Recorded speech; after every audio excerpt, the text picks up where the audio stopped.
Hey y'all, welcome back to the Free Black Women's Library YouTube channel.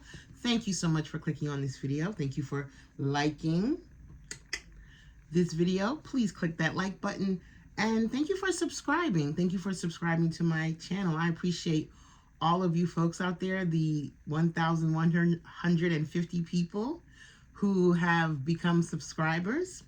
Thank you. I appreciate you. And yeah, it's been a long time. I shouldn't have left you without a dope beat to step to. Sorry I kept you. It has been a long time since I have posted an update, reading challenge update. It's been a long time since I've posted a video, since I've sat in front of my little iPhone camera. And I want to be better. And I'm trying to be better. But it's hard. Time just goes. Is it me or is time going by so fast, right? Time is going by so fast. And so anyway, speaking of time, let me talk about the book that I want to talk about in this video. Let me not waste time rambling about time. So as y'all know, I'm doing the Free Black Women's Library Reading Challenge, which invites people to read at least 25 books written by Black women or Black non-binary folks in 1 year, in 2024.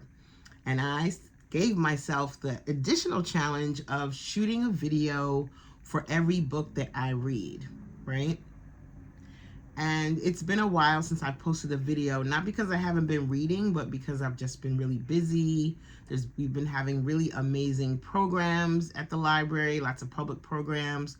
I've been focused on fundraising, so time has been going by, but I have been reading and I have been enjoying, for the most part, the books that I've read for the challenge so far. So today I'm going to talk about book 5, the 5th book that I read for the challenge. Now, just a quick update. I talked to y'all about Kick in the Belly. Please check my video about that. I talked to y'all about Night Crawling, and I talked to y'all about Honey Girl. Talk to y'all about Maud Martha, right? Talk to y'all about these books. So I read those books for the challenge. I also reread Zami for the challenge. I'm going to make a video about Zami, which is Audre Lorde's memoir, biomythography, really excellent book. We read it for reading club. If you're not in our reading club, definitely join our reading club, especially if you're doing the challenge, because part of what it helps with is all the books we read for reading club qualify for some type of prompt that's listed on the challenge. Okay, so I'm going to put that aside, and then I have 2 books that I'm not going to talk about yet that I also read for the challenge. Today I'm going to talk about this book, this book. baby, this book. This book is called Madness, Race and Insanity in a Jim Crow Asylum. And it's written by Antonia Hylton. Antonia Hylton is a journalist, a historian, a professor, brilliant, incredible, wonderful writer. This book is so good. I loved this book. Now I'm going to tell y'all, whenever we're having discourse around race, how race and mental health intersect, race and health, right? Whenever that's being interrogated, whether it's a film or a book or a TV series or a conference or a panel or a workshop, I'm all in. Like, that's probably, when it comes to very specific topics, that's one of my favorite is a strange word. That's a topic that fascinates me deeply. And it's something I want to learn about, and it's something I love to read about and love to talk to people about. That intersection of race and health, but most especially mental health. So anytime there's a book that comes out that's connected to that, I snatch it up right away. And this book came out in 2024. Somebody posted about it on Threads, which is like the new safer Twitter, supposedly. Somebody posted about it on Threads, and I was like, Madness, what's that? And I went and read about it a little bit, and I was like, oh, I need this book. And I reposted it, And I said, I need to read this book right away. And someone sent it to me, which is amazing. It came in the mail about 2 weeks later with no return address, no card, no nothing. I don't think it came from the author, because usually when books come from the author, they're signed. And this one is not signed. So whoever sent me this book, if you're watching this video, thank you so, so much. Every time I read a book that I really love this year, I say, oh, this is probably going to be my favorite read of the year. That's how I felt about A Kick in the Belly. I'm going to say the same thing about this one. I love this book. So let me tell you all a little bit what it's about. Okay, so this is a history book. And this is a book that the writer spent several years writing. Pretty much a decade, right? Researching and writing. Now I'm going to read the dust jacket. A page-turning 93-year history of Crownsville Hospital, one of the nation's last segregated asylums, right? So Crownsville Hospital is a mental hospital for Black people specifically, right? It was a Negro Insane Asylum. They renamed it Crownsville, but it was the very first one. The very first insane asylum for Black folks. Okay, here we go. On a cold day in March of 1911, officials marched 12 Black men into the heart of a forest in Maryland. Under the supervision of a doctor, the men were forced to clear the land, pour cement, lay bricks, and harvest tobacco. When construction finished, they became the first 12 patients of the state's hospital for the Negro Insane. For centuries, Black patients have been absent from our history books. Madness transports readers behind the brick walls of a Jim Crow asylum, right?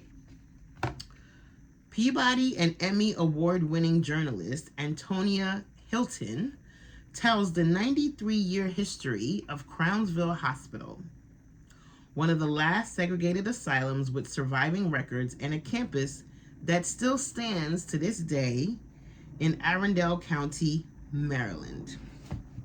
Now, the author's note, written by Antonia Hylton.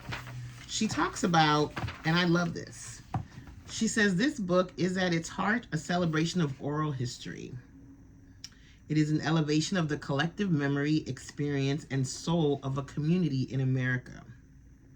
A community whose stories have far too often come second. Oral history is as old as any African and diasporic tradition, and a journalist or historian cannot accurately cover our communities without honoring and practicing it. She did so much research about the Crownsville Hospital. And not only did she do like the digging research, the reading of, old archives, journals, notes, newspapers, trying to gather photographs. She spoke to family members of people who were patients in this hospital, and she spoke to people who worked in this hospital. She spoke to so many people. So she got the actual real life story from folks who experienced this space. Now, one of the many things that fascinates me when it comes to the idea of race and mental health is who is defined and who is categorized as mad or insane or irrational, and who is defined as not, right? And how those ideas change depending on your race, your gender, and your class, okay? I find it so fascinating that a person can be deemed mentally unwell, mentally insane, suffering from mental health issues in one context, and in another context, they could be totally fine, right? Depending on the person's perspective, the person in power who is labeling, right? The person who's doing the labeling and what they consider. For example, in the book, she talks about drapetomania. Now, drapetomania is this mental illness that was assigned to Black people who were obsessed with being free, enslaved Black people who were, all they cared about was their freedom. They didn't want to be slaves, right? Black people who refused to be enslaved were considered to be mentally ill and suffering from some type of, and like in need of some type of like psychiatric treatment. Okay, drapetomania. Similarly, women who were not interested in marriage but who were interested in having sex were considered to have mental health issues. There are cultural traditions that believe that hearing voices, seeing images means that you possibly might have some connection to the beyond, to the ancestors, to another dimension, however you want to describe it, right? Whereas in some cases, you would be considered to be mentally ill and you need to be locked up. So there's that. This fascinates me. I don't know why. Everybody has their thing. Some people love fashion. Some people love architecture, urban planning. I am really fascinated by this mental health race conversation because I feel like it's something I've experienced in my own life, and I feel like it's something that I witness every day, right? This idea where you have these people who are psychiatrists who take these men who are supposed to be insane. These men are supposed to have mental health issues. You took them into the forest. You gave them tools. You gave them axes to chop down trees. You had them laying wood. You had them build. The patients of the hospital built the hospital. Literally, that's not a metaphor. They built the space, the bricks, the farm, the wall, the plumbing, the lighting. The patients built the space, right? They were laborers. And after the place was built, they were kept there. And there's also something she mentions about how right after the emancipation, more and more Black people were being considered crazy. More and more Black people, right, were being considered crazy. And they were being put in asylums. What? Coincidence? No, I don't think so. Because being sent to Crownsville is very similar to being sent to prison. Because you're there, you're working, you're not being paid for your labor, and you're kept there, and it's really up to them to decide on when you can leave and when you cannot. There's no sense of evaluation taking place. It's just like, oh, you're such a good cook, so we're going to keep you here, and you're going to be the cook, and we're going to continue giving you treatment for your mental illness. They had children working in this place. Children, men, women, children as young as 10 years old, helping to build this place, helping to staff this place, who were also patients. Can y'all imagine? I mean, I actually found this book extremely disturbing. Not just because they were criminalizing mental illness and they were assigning mental illness to Black people who were possibly not mentally ill or who were in need of a different type of care and not to be like an employee in an insane asylum, but also a patient at the same time. Can y'all imagine the gaslighting? Like, how am I the one that's crazy? You got me here working all day long, and then you're gonna send me to my room, and it's like crowded, and the food is horrible. Y'all.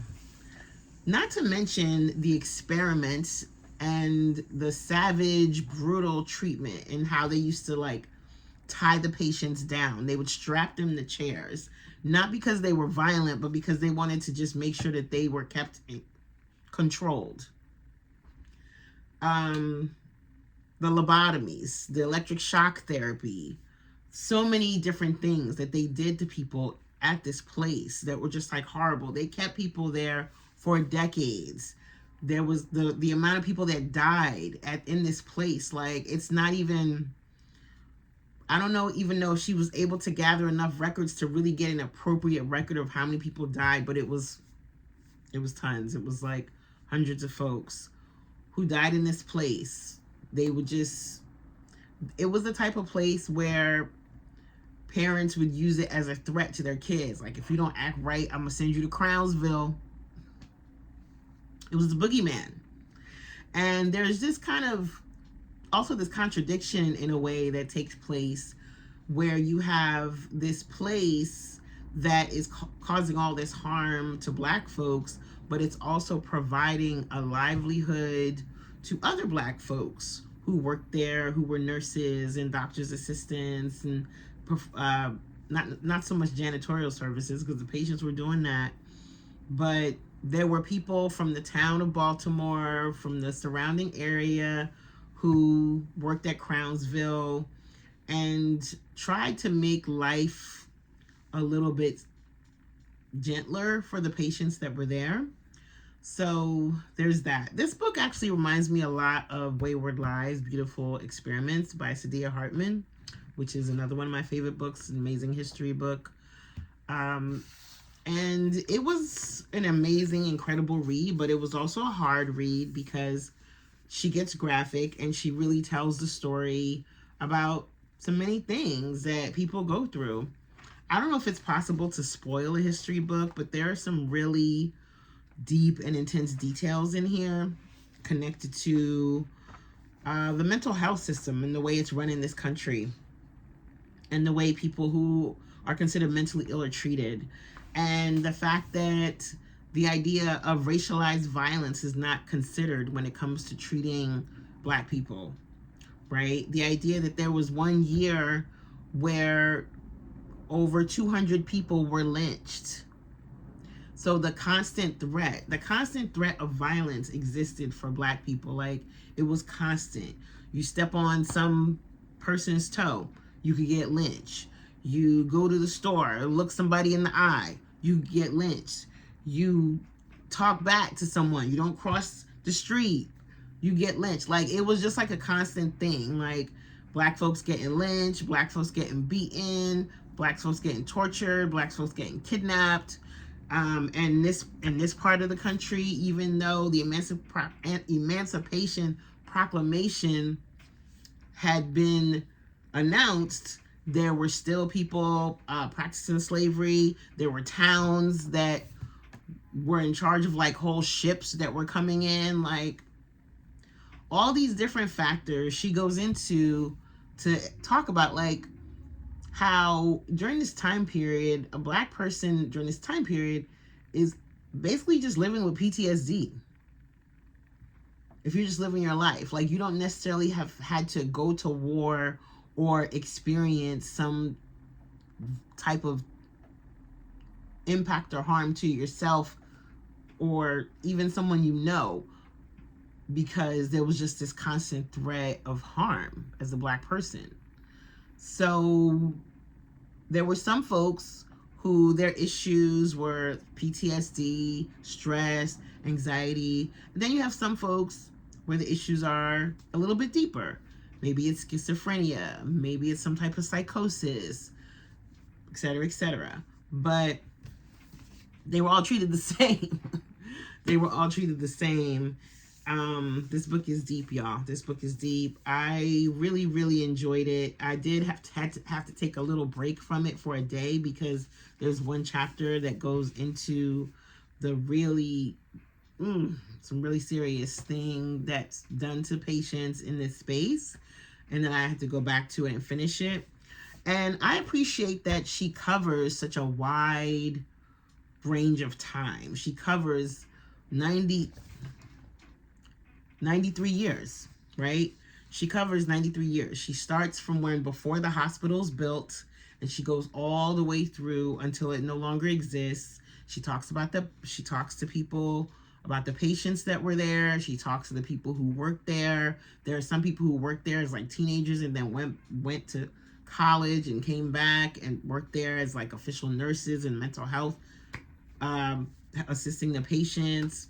And she goes all the way forward up until now, talking about folks who are just trying to do something to repair, in honor of the spirits, in honor of all the Black folks who lived there, who died there, who were tortured, who experienced harm and trauma there. So she goes in, there's a beautiful map right there, you can see that. And there's also a few pictures.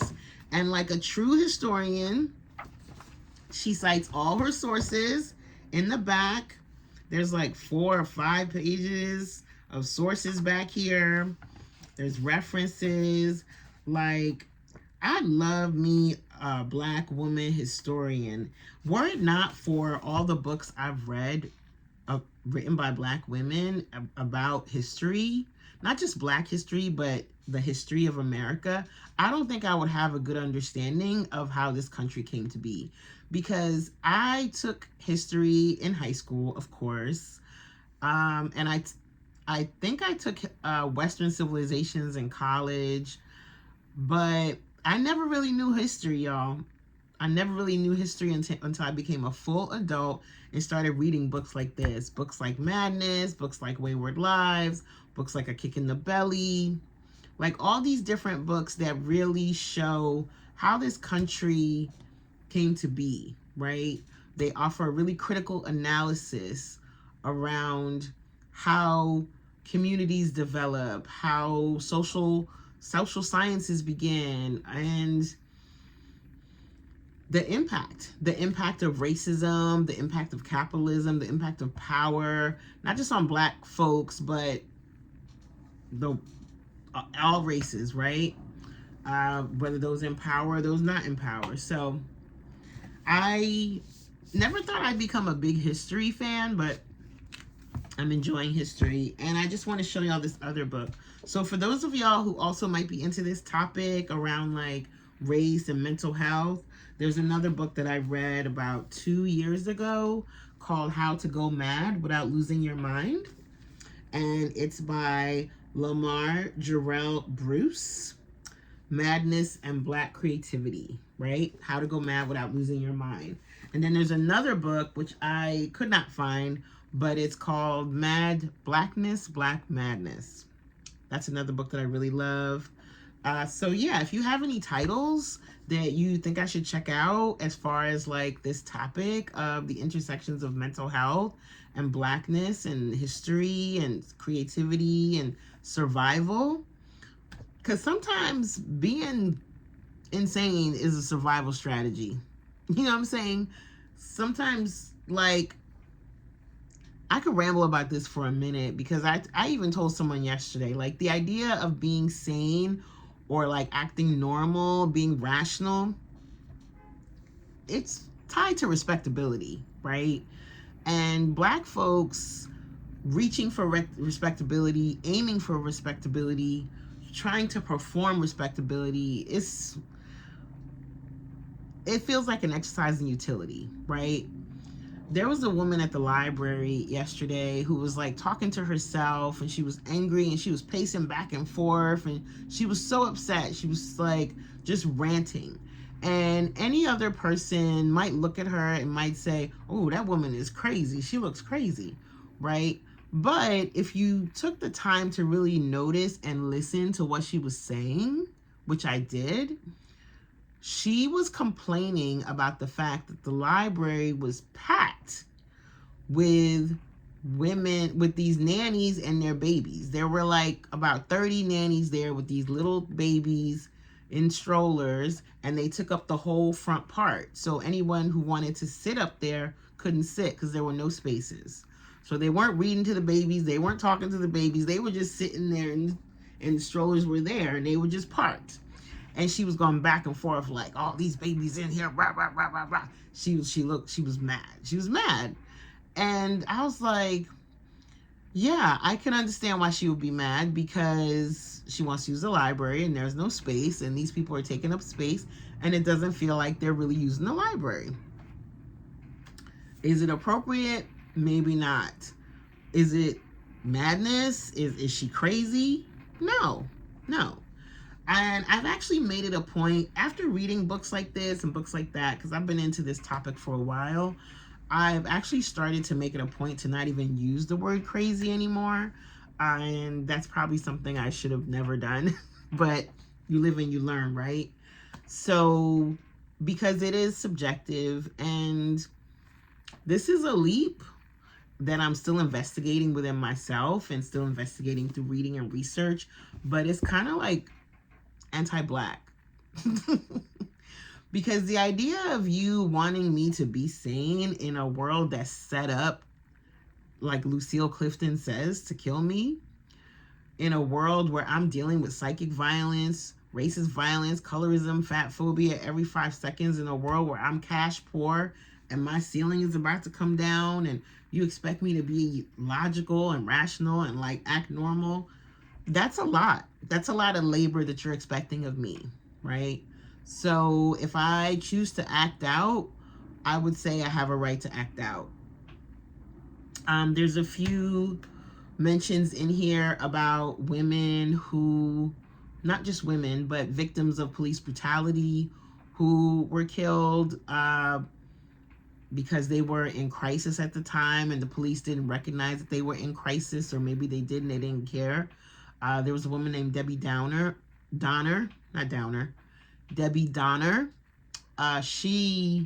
I believe she was in the Bronx. She was killed in her apartment by the police. So, you know, this is a heavy video, and I apologize for being so heavy with it, but definitely, if you're into topics like this, read this book, but take your time with it. Take your time with it. And if you want to talk about it, please leave a comment and let me know what you think. And let me know what books you're reading for the challenge. So this is my book 5. I'm going to come back and do another video for book 6 and 7 and 8, because I'm actually on like book 10 at this point, but I got to catch up with the videos. All right, y'all. This video is a long one. If you watch the whole thing, thank you so much. All right. Bye.